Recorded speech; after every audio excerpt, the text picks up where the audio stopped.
Yeah, it was a bit of a mission getting here. I think Will Brown's was a little bit harder than me, but the flight from Melbourne to Dallas was 15 and a half hours, and I had a few flights either side of that, so I think it was 31 hours all up to get here. I think Will's was 34. He had a few dramas, so I've got a little advantage over Will already. For me, it's a bit of a bucket list, to be honest. Like, come over and do a NASCAR race. It's pretty awesome. Coming over here to do a road course and to drive a car that makes a lot more sense to me, that's a lot closer to what I race back home.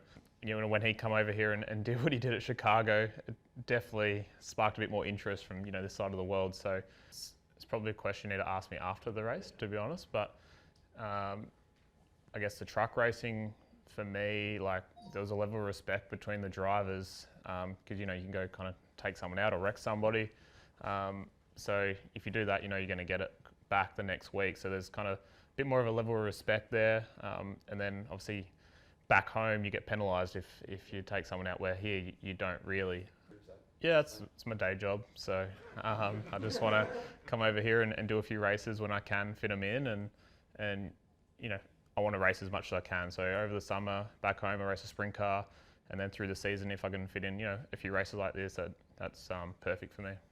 Yeah, 100%. So before kind of Shane went over, you could watch cup races and whatnot, but I wouldn't say it was followed as much. You'd have your diehard race fans. I'd always watch the races whenever I could, but now I think with Shane over here, we can watch Xfinity races and cup races, and even the truck races I did, that was on back home as well. So I think there's definitely a bit more of an appeal now that there's Shane over here and myself and Will and doing a few races. So yeah, it's cool.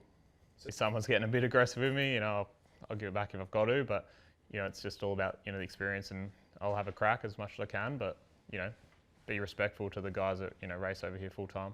When I put myself in Shane's shoes, and I knew that was going to be a little bit of a weird situation for Shane to just hit someone back. It's not really what we do at home, but I guess that's how you guys go racing over here, and it's something that you got to learn and you got to do. A little bit. It would have been cool to have us all in the same category, but I think he's spotting for Will, I think. So hopefully he doesn't give Will too many tips. Yeah, he obviously come over here and did absolutely unreal, for sure. I'm not going to think I'm going to come over here and win, but even Brody come over here and did awesome as well. I think he nearly qualified in the 10, and he was right up there as well. So yeah, it's not kind of putting any expectation on the weekend, but it's probably a little bit of confidence that we can come over here and mix it with the top level over here. Well, this track's probably a little bit easier to get a hold of on like a simulator. So I've done probably a little bit more simulating stuff back in Australia. So my teammate has a pretty cool sim back home. So I've been getting on his sim, doing a bit of Sonoma prep, watching a bit more onboard and stuff like that compared to what I could do with the truck. So yeah, I feel as prepared as I can be. And does the Cup car seem to be much different, at least from what you've been able to tell from what you've already done? The Cup car seems a lot closer to what we race back home. So probably closer to our old car, the Gen 2 car, than the Gen 3 car, but a lot closer to what I raced than the truck did. So yeah, it's nice to have done kind of some sim stuff back home, and then obviously a fair bit with Ford here, and yeah, so far it feels pretty good. So is there a little bit more comfort, I guess, based on your background, preparing for road courses as opposed to preparing for Kansas? Yeah, for sure. So coming over here to do a road course and to drive a car that makes a lot more sense to me, that's a lot closer to what I race back home, is a bonus, to be honest. But at the same time, stepping up into Cup, the level of competition is going to be way harder as well. So the truck stuff was awesome. Absolutely had a ball. There was the challenge of learning a new car and doing overs as well. So I think there's probably a little bit less I've got to take in kind of this weekend, but it's going to be tougher at the same time. And have you had a chance, I guess, to bounce back some stuff with Chris Buescher, since I know he's very good at our road courses over here? Yeah, we did a sim session yesterday and got to sit in and watch Chris, and he's very good on the sim. So definitely going to be bouncing off Chris and Brad for as much information as I can get. Obviously these things, it takes time for these things to come to fruition. How much much did Shane winning in Chicago last year help speed this process along, or impact it in any way? And was that, I think I think a lot of people look at that as such a special, unique event with him winning his first time out, but just curious of like the tentacles and just how that maybe affected you and others. Did that make an impact? It definitely helped for sure. Before Shane was even coming over here, I was trying to talk to teams and get kind of a foot in the door. And when he come over here and did what he did at Chicago, it definitely sparked a bit more interest from this side of the world. So it definitely helped kind of get the ball rolling for me and to set up kind of a program for this year to do a few races over here. As you do your prep, and I know you've got a couple of truck races you've done, but I'm just curious, with what you've seen what these guys can do with these cars, what stands out to you as a driver that somebody like myself or a fan can't really maybe truly appreciate or truly get a true significance of what these guys do with the cars? Is it that much different from what you see out of your competitors over in Supercars, or what kind of stands out with what these guys are doing that kind of grabs your attention? Yeah, it's probably a question you need to ask me after the race, to be honest. But I guess the truck racing, for me, like, there was a level of respect between the drivers because you can go kind of take someone out or wreck somebody. So if you do that, you're going to get it back the next week. So there's kind of a bit more of a level of respect there. And then obviously back home you get penalised if you take someone out, where here you don't really, unless if you go and fight someone, apparently. So it's a little bit different in that regard. But the racing over here is very aggressive, probably a little bit more aggressive than back home, because you can bump people and get away with it. So is that how difficult is that to change that mindset or understand how much more aggressive you have to be? Because we've seen guys with come in at road courses and get eaten up in some ways, and in some of these races. How do you prepare for that, or what do you have to do so you're not one of those that are eaten up as much? I think just having my background being road coursing back home is going to help me for sure. So stepping into kind of Kansas in the truck, where you're racing the air and all those things, that probably caught me off guard a fair bit more, and I had to learn all those things, where a road course, it's what I do back home. So I think that's going to help me a lot. Forgive my ignorance, but I think I read that your priority is still Supercars, that like you're continuing to run there full time for the foreseeable future. Is that? Yeah, it's my day job. So I just want to come over here and do a few races when I can fit them in, and I want to race as much as I can. So over the summer back home, I race a sprint car, and then through the season, if I can fit in a few races like this, that's perfect for me. That's your day job, but this is pretty hard to moonlight. I mean, you got to travel like how many hours? How long does it take to get here, basically? Yeah, it was a bit of a mission getting here. I think Will Brown's was a little bit harder than me, but the flight from Melbourne to Dallas was 15.5 hours, and I had a few flights either side of that, so I think it was 31 hours all up to get here. I think Will's was 34. He had a few dramas, so I've got a little advantage over Will already. And are there gaps in the Supercar schedule that kind of allow it? Yeah. There's a few gaps in our calendar through the year, which is great, I guess, because we get to go do things like this. As a race car driver, we wish we were kind of racing every weekend, but that's just how the calendar is back home, and it's great to be able to branch out and do a few different races. I'm trying to do the NASCAR thing. A few of the other drivers are doing GT racing and things like that. So it's just kind of help complement our programs back home. And I know Dustin was just asking about the impact of the SVG victory, and I know you said that, and others have said that you guys were working to get over here before that. But I'm wondering if you can give us kind of anecdotally how it's impacted the fandom or people paying attention. My personal example is I get called by a Wellington radio station or something 5 times since last July to talk about SVG. Have you seen instances, Australia, New Zealand, wherever, anywhere down under, of people paying more attention to NASCAR? Is it more readily available? What are you seeing on the ground?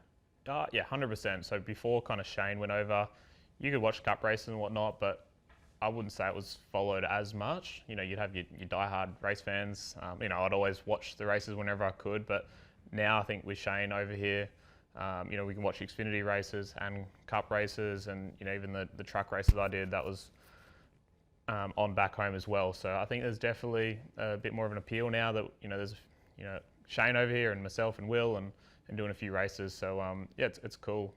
So just like the national TV station or whatever, they're showing it. Yeah, so on Foxtel and KO back home, they're showing the races. So it's awesome to even have those guys putting it on over there and helping. It helps us get sponsors back home to be able to come over here and do these races. Do you get asked about it by fans back home more? Oh yeah, heaps. It's awesome. So, I've kind of got a bit of a fan base back home, and they follow, whatever I'm racing. If it's a sprint car or it's a modified production back home on dirt, or the supercar, or this even, they're watching. So, it's cool to be able to have it broadcast back home and get all the fans back there watching as well. This might be a little repetitive, but what is the biggest appeal for you to come over and do this with all like the logistical things that go into being able to actually run over here? For me, it's a bit of a bucket list, to be honest. Like, come over and do a NASCAR race. It's pretty awesome. And to be able to do it, on a road course in a car that kind of makes a little bit more sense to me is going to be pretty special as well, I think. I've got no idea how I'm going to go, but I just want to enjoy the week. And also the other part of that was to be able to come over here and do a few oval races. So that was kind of the truck side, and absolutely had a ball. So, the appeal is just to kind of step out my comfort zone and do a few more races on the side and complement my racing back home.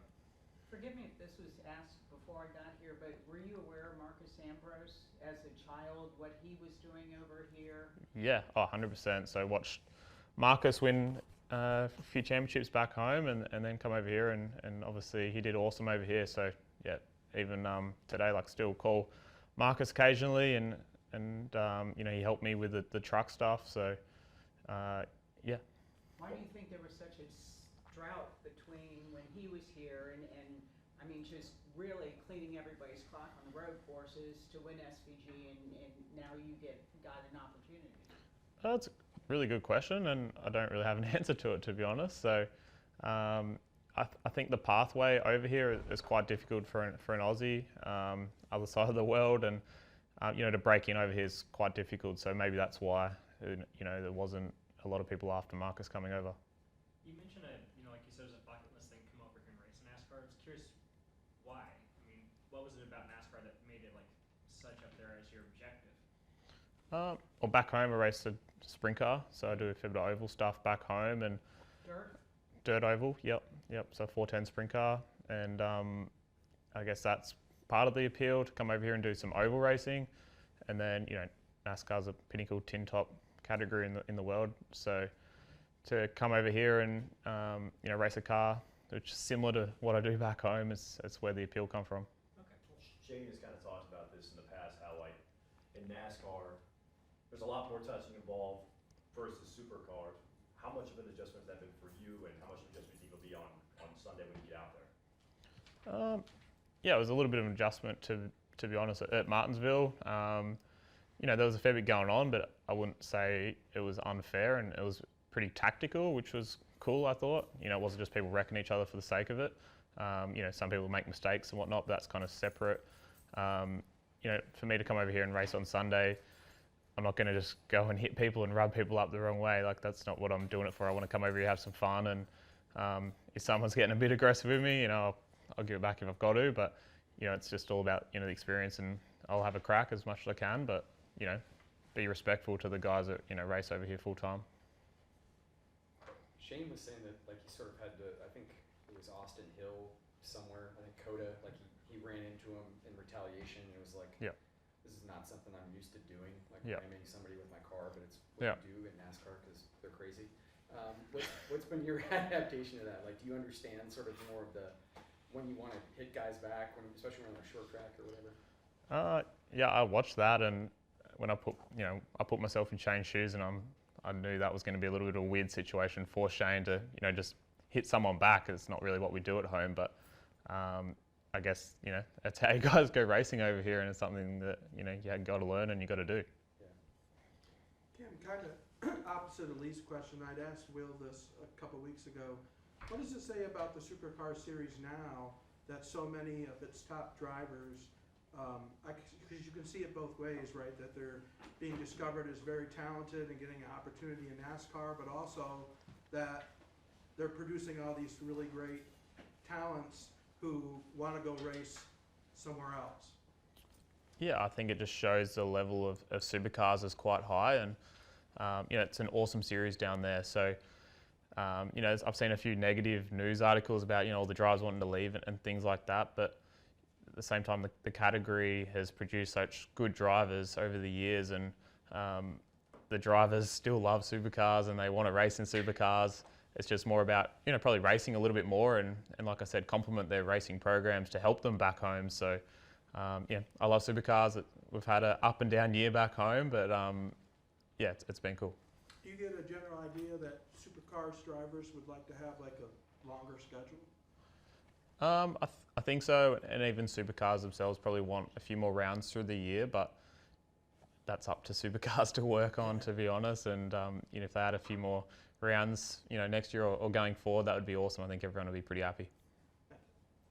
So have you raced like Knoxville here or anything like that, or just mainly the dirt tracks back in Australia? Yeah, just dirt tracks back home. So Western Springs? I've done nothing here, no, not Western Springs. So mainly in Australia, I raced through SA, Victoria, and a little bit in Queensland. I've been racing a sprint car for 3 or 4 years, done some dirt late models and modified production back home, all kind of smaller tracks. So I wanted to kind of get good enough in a sprint car back home before I come over here and stepped up into the bigger tracks. But one day I'd love to go do Knoxville and those bigger race meetings.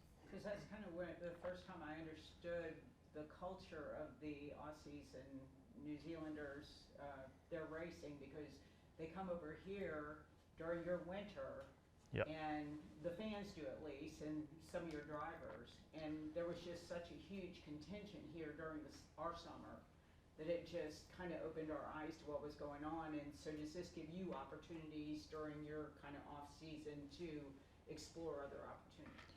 Yeah, I think even coming over here, there was a few fans or a few dirt mechanics and things like that on the plane over, and there's a few sprint car drivers back home coming over to race over here, all kind of scattered through America at the moment. And really, I know James McFadden quite well. His dad runs my sprint car, so he's over here and going quite well. And it's cool to kind of see the Aussies come over here and do a few races and whatnot, and then in our summer, the Americans go back home and race. So had a few good World of Outlaw drivers and stuff come over and do the big races back home over our summer, which was pretty cool for us.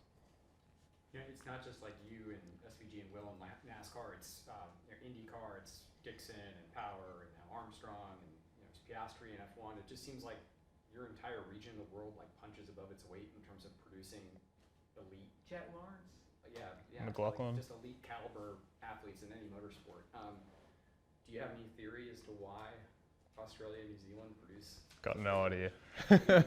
Can't help you with that one. But go out and like just run roads for fun and at 110 miles an hour or whatever and see what you can do. Yeah, I'm not sure what the answer to that question is, but obviously when you name them all off like that, it's pretty cool that there's so much talent coming out of Australia and New Zealand, and racing all around the world and doing well. So hopefully I can come over here and do well like all those other ones. Is there like a sense of national pride? I mean, do you feel it from, you talk about you have a big fan base there. Do they like the fact that you're kind of part of this wave of people who are telling the rest of the world that Down Under has a lot of racing talent? I think it's pretty special to have, all the fans and that behind you, supporting you over here. And, Will and myself have Supercar backing this weekend. So that's, really special to have Supercars behind us, helping us out behind the scenes. And a lot of Aussie, brands. I've got Tradie come over and help me with the truck, and even this weekend, and a few other, really well-known business owners and whatnot also helping us. So there's a sense of pride for sure, helping, Aussies and the Kiwis get over here and go racing. So, we're all don't know what's going to happen with the repave at Sonoma. Having, fresh asphalt where everyone's trying to figure out what's going to happen, is that an added level of complexity for you, or does that kind of put you on more of an even playing field with, like, full-time regulars? I think the repave probably helps us, to be honest, because it's going to spice it up. It might change the car setups a little bit maybe and be a little bit new for everyone. So it's obviously going to be very new for myself and Will. So yeah, something like that to kind of level the field, if it's going to do that at all, might be a good thing. The repave also means a little bit of a longer practice. How crucial is that for you and for Will? Yeah, the longer practice is going to help us for sure. So to come over here and not get it kind of any testing and whatnot is hard, and it's something that we get a lot of back home, you know, practice and testing. So that'll be a bit of a challenge, but yeah, definitely looking forward to the 50-minute. Usually it's 20, I think. So yeah, we'll definitely make the most of that. What's it like with just the notion that, you know, you and Will have traveled so far to be here, be at the same track together? Shane will be there, you know, racing the day before. The three of you guys, you know, one you see, you know, every race week, and another guy you used to race against. What's it like to have all three of you guys together? And is there any place else that you've ever been where you've raced beyond Australia, New Zealand, where you've had as many competitors that you raced against in some other foreign country? No, this will be the first time, to be honest. So I haven't really done much racing outside of Australia and New Zealand, but you know, when I come over from Martinsville and even Kansas, I come over and caught up with Shane both times, so that was cool. And probably over the next few days, we'll probably catch up with Shane and Will together. So I don't know what we're going to do. Maybe go grab something to eat or something. But yeah, it'll be cool to kind of catch up with us all. Are you bummed that Shane can't race with you guys on Sunday? A little bit. It would have been cool to have us all in the same category, but I think he's spotting for Will, I think. So hopefully he doesn't give Will too many tips. Is there a confidence level after seeing what Shane did in Chicago last year that brings something else to you, knowing that, you know, like you said, the cars are fairly similar? Did that win from him and his performances recently, does that just boost your confidence coming into this kind of weekend? Yeah, he obviously come over here and did absolutely unreal for sure. I'm not going to think I'm going to come over here and win, but you know, even you know, Brody come over here and did awesome as well. I think he nearly qualified in the 10, and he was, you know, right up there as well. So yeah, it's not kind of putting any expectation on the weekend, but it's, you know, probably a little bit of confidence that we can come over here and mix it with the top level over here. And do you know what's next in terms of NASCAR after this weekend? No idea, mate. Yeah, so this is all we got planned for now. So yeah, get through the weekend, see what happens.